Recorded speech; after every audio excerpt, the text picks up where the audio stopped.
Atenção! Esse vídeo contém spoilers de um jogo lançado há 30 anos atrás.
E sejam muito bem-vindos a mais um vídeo aqui no canal. Dessa vez com uma certa temática de terror, porque rapaziada, estamos quase em outubro, o mês do dia do Saci. E no vídeo de hoje eu vou estar falando sobre a franquia Clock Tower, mais especificamente o primeiro jogo da série, Clock Tower The First Fear, de Super Nintendo. Ele é um jogo de se cagar na calça, originalmente lançado em 1995, exclusivamente no Japão, que, como todo mundo sabe, é o país que inventou o terror, não é mesmo? E justamente por ter sido lançado somente nas terras do anime do macarrão instantâneo, acaba que ele não é lá muito conhecido no resto do mundo, mas as poucas pessoas que conhecem gostam bastante dele. Uma coisa legal sobre ele é que ele é uma daquelas coisas que são fundamentais para tudo que veio em seguida, e nesse caso, para tristeza de alguns e felicidade de muitos, ao lado de Resident Evil 1, Alone in the Dark e mais outros títulos anteriores, acabou inventando o gênero Survival Horror praticamente, e depois também influenciando muitas outras coisas no meio do caminho até os dias atuais. Inclusive, só para deixar registrado aqui já no começo do vídeo, no momento que eu tô gravando ainda tá para sair o relançamento de Clock Tower, depois de uns 30 anos na geladeira. Dessa vez ele sai no mundo inteiro ao invés de exclusivamente no Japão. Ele vai estar em basicamente todas as plataformas atuais e vai ter tradução em várias regiões. E eu já deixo avisado que tudo que eu vou falar nesse vídeo provavelmente vai valer para ele também, e você vai entender melhor o que eu tô querendo dizer mais pra frente no vídeo. Então já vai sentando o dedo no like, que é muito importante, e assinando os termos de mau gosto, que é mais importante ainda, porque agora nós vamos conferir juntos esse jogo incrível.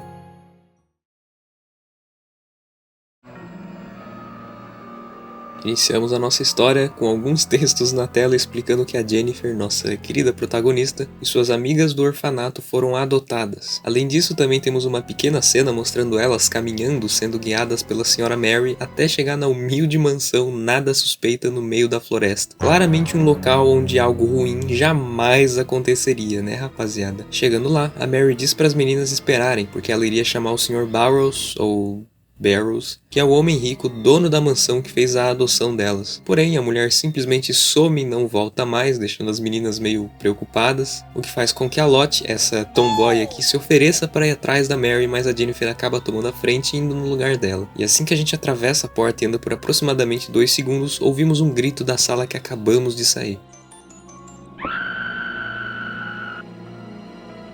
E de repente as nossas amigas Annie, Laura e Lottie sumiram. E é aí que ficamos sozinhos com a jumenta da Jennifer e podemos começar o jogo de fato. E cara, eu acho muito legal que as coisas comecem desse jeito. Somos simplesmente jogados nessa mansão enorme logo no começo e a gente já tem uma série de perguntas, tipo, o que aconteceu com as nossas amigas, cadê a Sra. Mary, o que fez elas gritarem 5 segundos atrás e que tipo de pessoa coloca um quadro com 2 caveiras medonhas numa sala de estar. Infelizmente essa eu sei a resposta, provavelmente é a mesma pessoa que fez esse corredor.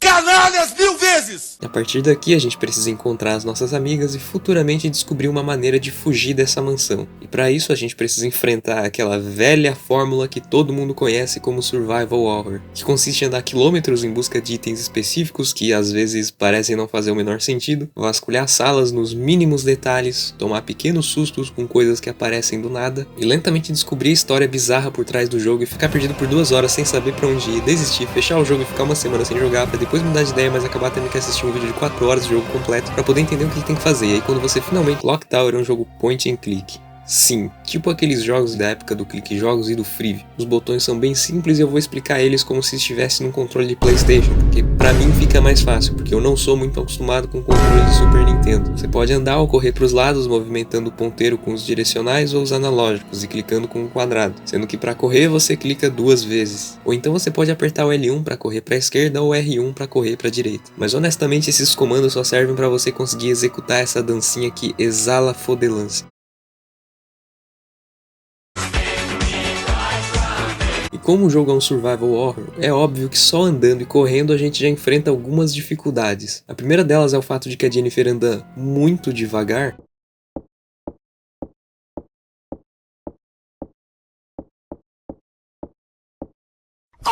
E você pode até argumentar que é realista e tem tudo a ver com a atmosfera do jogo, que é mais silenciosa e lenta pra dar um climinha de terror. Mas vamos combinar que pra um jogo onde você tem que andar dentro de uma mansão enorme, não é muito legal ter essa velocidade. Principalmente quando tu precisa interagir com as escadas, tanto pra subir quanto pra descer. Que como dá pra reparar, não é a coisa mais rápida do mundo. E aí você pode pensar, mas Champs, se é ruim andar, não é só correr o jogo inteiro? Pois é, tecnicamente sim.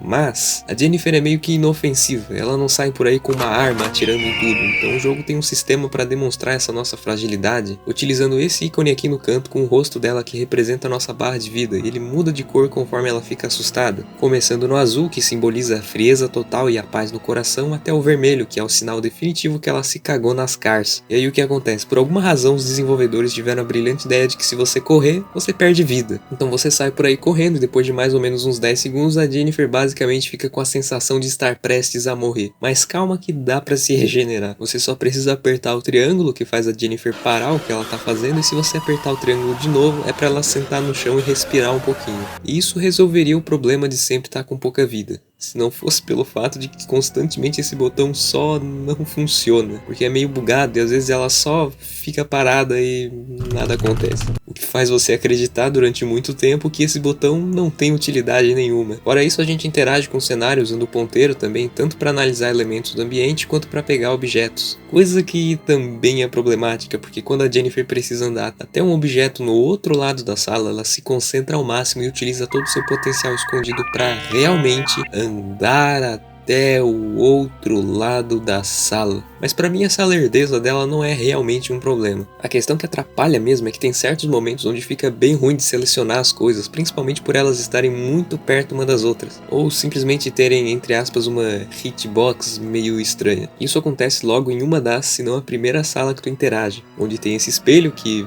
pode te matar, esse porta-retrato com 2 bebês e essa gaveta onde, veja bem, tem um item obrigatório pro final do jogo que você jamais imaginaria que tá guardado aqui. Outro lugar que isso acontece é na sala que aparece uma boneca possuída pelo ritmo ragatanga e você precisa pegar uma chave que fica nessa gavetinha embaixo desse palhacinho, que às vezes também pode ficar possuído ao invés da boneca. Nós dá o cu, porra! E para finalizar os comandos, o bola a gente usa para abrir o inventário e poder dar uma olhada nos itens e utilizar eles, e o X para reagir em situações de pânico, e logo eu explico o que isso quer dizer. Aí o jogo também salva automaticamente quando tu entra em alguma porta, o que às vezes não é o ideal. E é isso, essa é a jogabilidade do jogo, até que bem simples como eu disse, embora seja meio problemática. Um siri fazendo barra!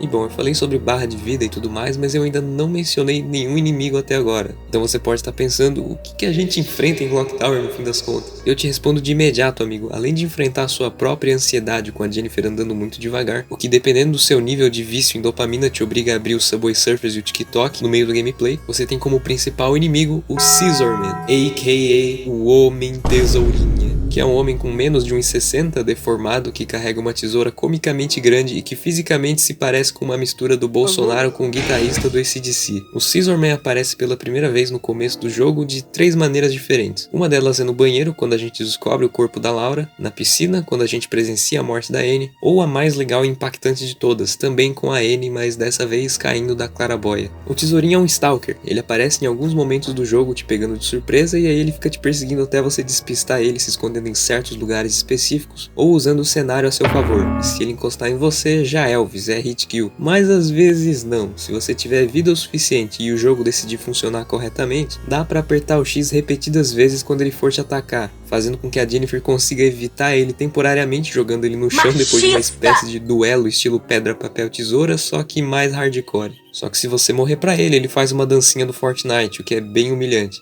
Inclusive ele é meio bugado e ineficiente. Dependendo da maneira que tu jogar, se tu meio que jogar perfeitamente, é provável que tu nem veja ele durante o jogo inteiro. A menos que tu dê azar de dar de cara com ele em algumas salas que tem a chance dele estar escondido te esperando. Mas se isso não acontecer, é possível que tu só encontre ele no começo do jogo mesmo, onde ele obrigatoriamente aparece 100% das vezes. E eu digo também que ele é meio bugado porque ele tem aquele poder de se teleportar que nem os vilões de slasher, tipo Jason, que uma hora tá andando a 1 metro por segundo e aí a vítima corre o equivalente a 2 hectares e mesmo assim ele aparece na frente dela sem nem esboçar cansaço físico.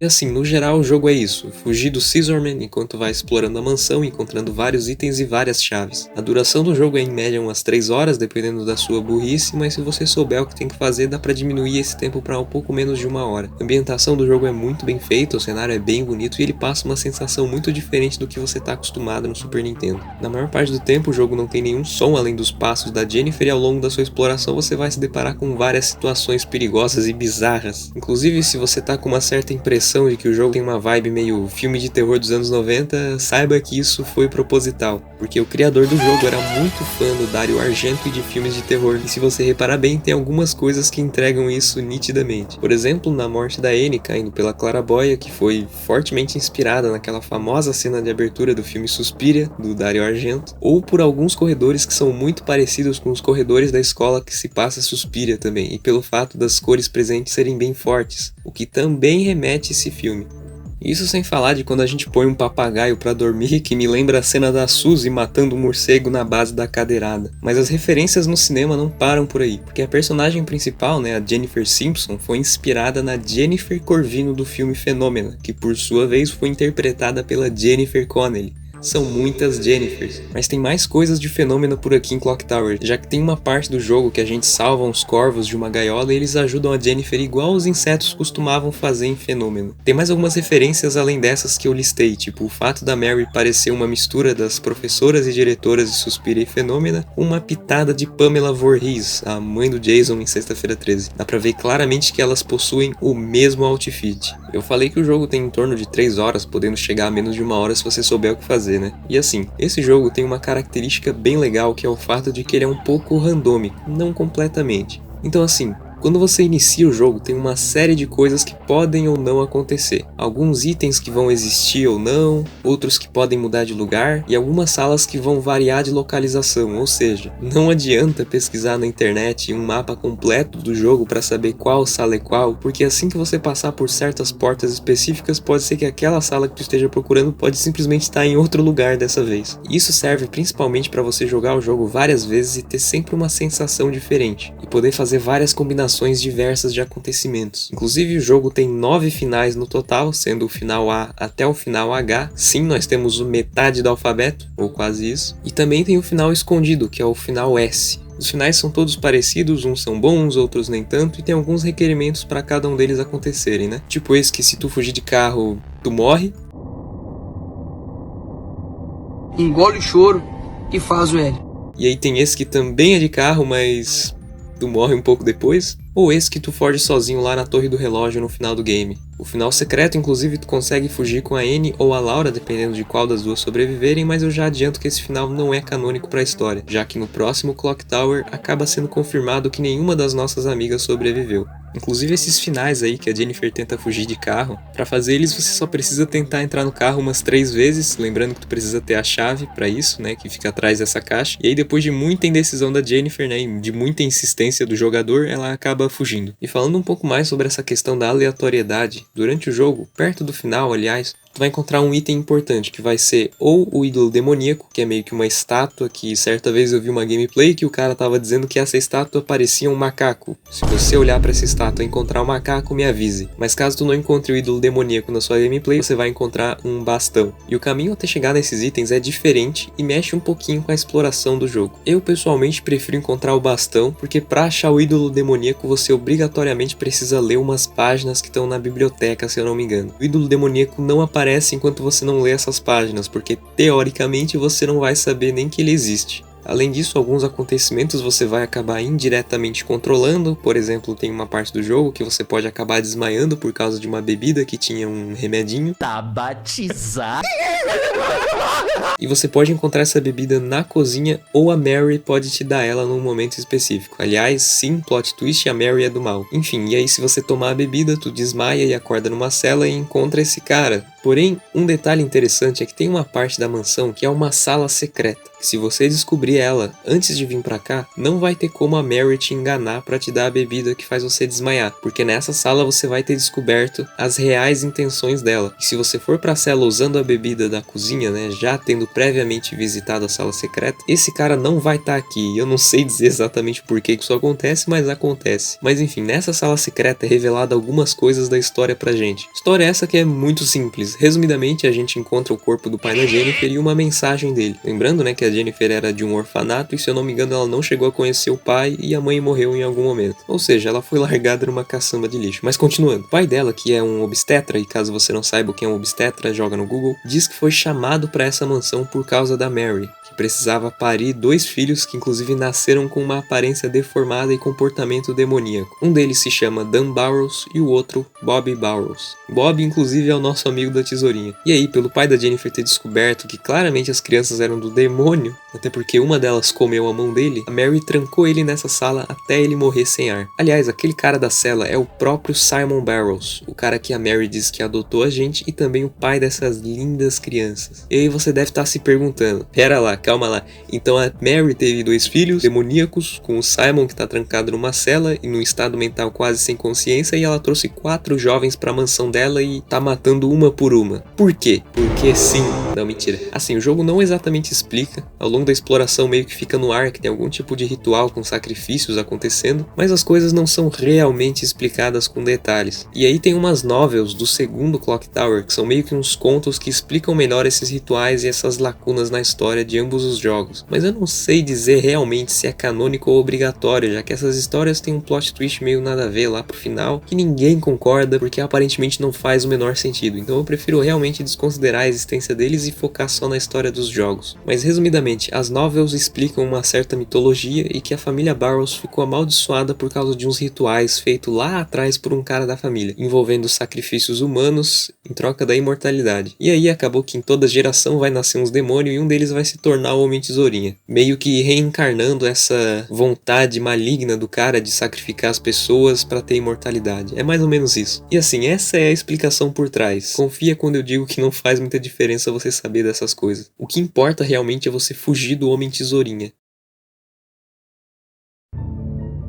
No final do jogo a gente até desce lá embaixo depois de ter usado o ídolo demoníaco ou o bastão e a gente encontra o outro filho da Mary, o Dan Burrows. Tá naquele shape de ADM do Discord e durante a nossa fuga a gente mata ele na maior cagada possível, derrubando sem querer um galão de querosene que acende porque sai roçando numa vela, e não me pergunte a lógica dessas duas coisas se encostarem nessa situação, mas enfim. Apesar dele sumir em 1 milissegundo nas chamas, ele sobrevive e a gente só sabe disso por causa dessa cena que não existe na versão de Super Nintendo. No Super Nintendo você simplesmente mata ele, vai embora e continua pro final do jogo. Essa cena dele morrendo foi adicionada só nos ports seguintes de Windows 95 e PlayStation 1, com o propósito de conectar melhor os acontecimentos do primeiro com o segundo jogo. E falando um pouco mais sobre esses ports de Clock Tower, a versão de Windows 95 eu não cheguei a jogar, mas pelo que eu pesquisei, a única coisa boa dela é que ela é compatível com o mouse. De resto, não tem como mudar a resolução do jogo e não tem como colocar em tela cheia. A versão de PlayStation 1 foi lançada 2 anos depois da versão de Super Super Nintendo e ela tem algumas coisas adicionais. Tanto na versão de PC quanto na de Play 1, eles alteram vários sons e músicas do jogo para ter uma qualidade de áudio um pouco melhor, além de alterar alguns efeitos visuais, mas não significa que essas mudanças sejam de fato melhorias. Tipo na cena do banheiro, por exemplo, que se você vê a versão de PlayStation 1 é só um bagulho que tem tipo uns 2 frames e fica mudando e tem esse filtro verde horrível dos jogos mortais, e na versão de PC que é simplesmente toda cagada. Esses corredores aqui são mais avermelhados, fora que nessa versão de Play 1 também o jogo inteiro é um pouco mais escuro do que o normal.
O que nos leva ao Clock Tower Deluxe, que foi meio que um mod completinho feito por fã. Essa versão pega tudo de melhor dos portes diferentes de Clock Tower e ainda faz melhorias resgatando coisas que não foram para a versão final do jogo e corrigindo alguns problemas. Então você tem os sons, músicas, cores e efeitos visuais do Super Nintendo, quase todo o conteúdo adicional do port de PlayStation, tirando umas coisas inúteis, e você também tem o suporte para mouse, criando assim a melhor maneira de se jogar Clock Tower, isso sem contar que tem tradução em português também. E além disso, falando brevemente das alterações nessa versão do jogo, o Scissorman aqui realmente te segue de maneira mais constante e coerente. Ele abre portas, sobe escadas, não se teleporta aleatoriamente e por aí vai. Realmente tem vários detalhes que melhoram toda a experiência do jogo. Duas alterações muito boas também que tem no Clock Tower Deluxe é o fato de que a gente não é tão punido assim por correr.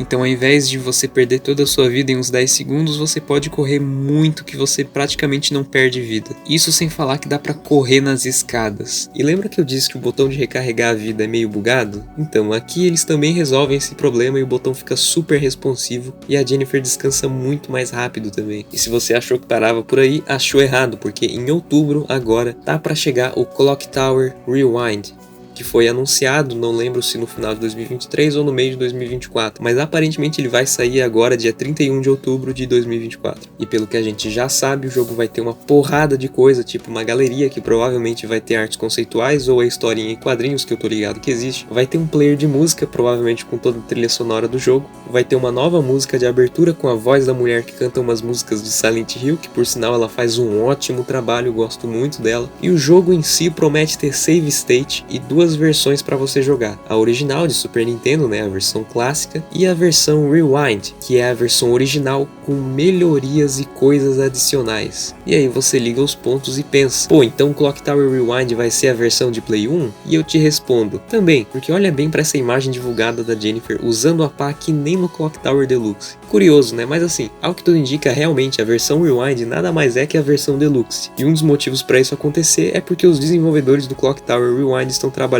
junto com os de Clock Tower Deluxe. Muito foda. Mas enfim, o vídeo tá acabando e eu prometi que ia ensinar a fazer o final secreto, mas eu quase esqueci, então lá vai. Você basicamente vai jogar o jogo normalmente, mas quando for atravessar o corredor da ala oeste, tanto no primeiro andar quanto no segundo andar, tu vai dar save state antes de passar pela porta, porque se tu passar no corredor e ouvir o grito da Annie ou da Laura morrendo, tu não vai conseguir fazer o final S, porque no final S uma das duas sobrevivem, né? E sim, isso é pura RNG. Uma curiosidade, inclusive, é que na versão de Super Nintendo, se tu só ignorar e não olhar pela janela janela, mesmo que ela tenha gritado de morte morrida, vai contar como se ela não tivesse morrido porque você não viu ela morrer. Não. Mas isso acabou sendo corrigido na versão de Windows e PlayStation 1 e provavelmente vai ser corrigido também nesse relançamento. Mas continuando com um tutorial foda, além de toda vez que tu passar por esse corredor tu ter que dar save state, tu também tem que achar o corpo do pai da Jennifer lá na sala secreta, conversar com a Lottie antes dela morrer perto do final do jogo, e não pode esquecer também de libertar os corvos da gaiola usando a chave que tu encontra naquela sala que tem uma múmia no armário e vários vidrinhos com fetos e coisas orgânicas bizarras. Na versão do Super Nintendo e na de PC, inclusive, essa chave tá dentro da própria sala da gaiola dos corvos, então é bom dar uma olhada lá também, porque eu não sei como é que vai estar o Clock Tower Rewind. Mas resumindo, se tu não ouviu o grito, ir na sala secreta, libertar os corvos e no final do jogo conversar com a Lottie e depois disso usar o elevador para ir no terceiro andar, parabéns, é pra tu ter conseguido o final secreto com uma das amigas vivas. Mas enfim, esse foi o vídeo. Eu acho que o áudio deve estar diferente, porque agora eu tô gravando com o meu celular, o que é meio bizarro. Eu espero que o áudio esteja melhor, eu acho que tá, tenho quase certeza que tá, só vou descobrir isso na edição. Mas enfim, valeu, falou e até a próxima. A comida está pronta. Jantar agora tem feijoada. Comprei feijoada.